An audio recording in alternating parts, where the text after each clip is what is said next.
महाविकास आघाडीची आज बैठक होणार आहे। बैठकीनंतर महाविकास आघाडीची पत्रकार परिषद असेल। लोकसभेचं जागा वाटप जाहीर होणार असल्याची शक्यता वर्तवली जाते। महाविकास आघाडी मोठी घोषणा करण्याची शक्यता देखील वर्तवली जाते। याच विषयी अधिक माहिती घेण्याकरता थेट जाऊया वर्षा आपले प्रतिनिधी स्वप्नील जाधव यांच्याकडे। स्वप्नील, काय अधिक माहिती या सगळ्या संदर्भात? महाविकास आघाडीची आज पत्रकार परिषद होणार आहे। जागा वाटपासंदर्भात तिढा सुटण्याची शक्यता आता वर्तवली जाते आणि सगळ्यात महत्त्वाचं वंचितच्या अस्तित्वासंदर्भात आज सुस्पष्टता जाहीर होण्याची शक्यता देखील नाकारता येत नाहीये। स्वप्नील, लागवी निश्चितच महाविकास आघाडी आज मोठी घोषणा करण्याची शक्यता आहे, कारण महाविकास आघाडीच्या अनेक बैठका आजपर्यंत झालेल्या, मात्र आजची बैठक कुठेतरी शेवटची बैठक ही जागा वाटपासंदर्भात असू शकते। खरं तर सिल्वर ओक निवासस्थानी शरद पवारांच्या उपस्थितीमध्ये ही बैठक होणार आहे आणि बैठकीमध्ये सर्व महाविकास आघाडीचे नेते उपस्थित राहणार आहे। मात्र अद्यापही वंचितला आमंत्रण देण्यात आलं नसल्याची माहिती समोर येते। वंचितचं महाविकास आघाडीमधील स्थान काय आहे ते आज खरं तर या बैठकीमधून ठरणार आहे। वंचित महाविकास आघाडी सोबत आली तर खरं तर जागा वाटपाचा फॉर्म्युला आहे तो बदलणार आहे। मात्र जर वंचित महाविकास आघाडीमध्ये आली नाही तर महाविकास आघाडीचा जो फॉर्म्युला ठरलेला आहे त्यावरती शिक्कामोर्तब होण्याची शक्यता आहे। एकूणच काँग्रेसकडून संभाव्य उमेदवार जे आहेत ते जाहीर करण्यात आले। तसेच आपण बघतोय ठाकरे गटाकडून काही उमेदवार सुद्धा मतदारसंघामध्ये जाऊन उद्धव ठाकरे यांनी जाहीर केले। मात्र राष्ट्रवादी काँग्रेस शरदचंद्र पवार गटाकडून अद्याप कोणताही उमेदवार जाहीर झालेला नाहीये। त्यामुळे आज खरं तर सगळ्या संभाव्य उमेदवारांची नावं समोर येतील आणि जागा वाटपाचा फॉर्म्युला आणि कोणत्या जागा कोणता पक्ष लढवणार महाविकास आघाडीमध्ये हे सुद्धा समोर येईल। जर वंचित सहभागी झालं तर वंचितला सुद्धा जागा सोडण्यात येतील। मात्र वंचितची जी भूमिका राहिलेली अनेक प्रस्ताव हे वंचितने दिलेले आहेत, त्यामुळे कुठेतरी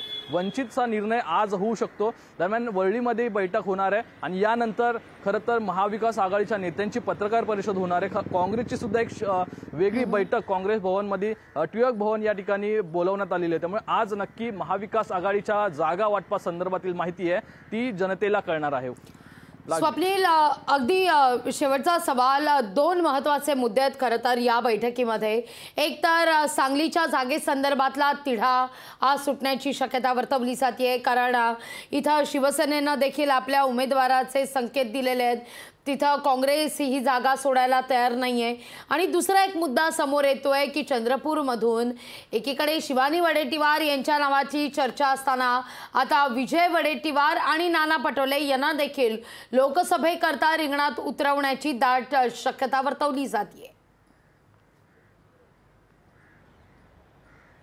लागवी निश्चितच खरं तर महाविकास आघाडीमध्ये पेच निर्माण झालेला आहे। काँग्रेस आणि शिवसेनेमध्ये, शिवसेना ठाकरे गटामध्ये सांगलीची जागा जर पाहिली तर ठाकरे गटाकडून सांगलीमध्ये उमेदवार जाहीर करण्यात आलेला आहे। मात्र सांगलीची जागा ही काँग्रेसची पारंपरिक जागा राहिलेली आहे, त्यामुळे ही जागा सोडू नये असं तेथील स्थानिक पदाधिकारी नेते आहेत त्यांनी गळ घातलेली आहे पक्षश्रेष्ठींकडे आणि प्रदेशाध्यक्षांकडे। त्यामुळे सांगलीची जागा ही काँग्रेसकडेच ठेवण्यात यावी यासाठी कुठेतरी चर्चा ही शिवसेनेसोबत चर्चा सुरू आहे। मात्र चंद्रहार पाटील यांना आधीच उमेदवारी जाहीर करण्यात आलेली आहे। दुसरीकडे जर बघितलं तर चंद्रपूरमध्ये सुद्धा तसाच प्रकारची एक निवडणूक रिंगण पाहायला मिळतं। त्यास कुठे कुस्ती होण्याची शक्यता आहे, कारण शिवानी वडेट्टीवार यांचं नाव चर्चेत असताना मध्येच विरोधी पक्षनेते विजय वडेट्टीवार यांचं नाव सुद्धा चर्चेत आहे आणि काँग्रेसचे महाराष्ट्र प्रदेशाध्यक्ष नाना पटोले हे सुद्धा लोकसभेच्या रिंगणात उतरलेले आहेत। त्यामुळे कुठेतरी या नावांवरती जर शिक्कामोर्तब झालं तर मोठी खांदेपालट ही काँग्रेसमध्ये सुद्धा होणार असल्याचं पाहायला मिळतं। यामध्ये खरं तर काँग्रेसमध्ये जर हे दोन बडे नेते जर त्या ठिकाणी निवडणुकीच्या रिंगणात उतरले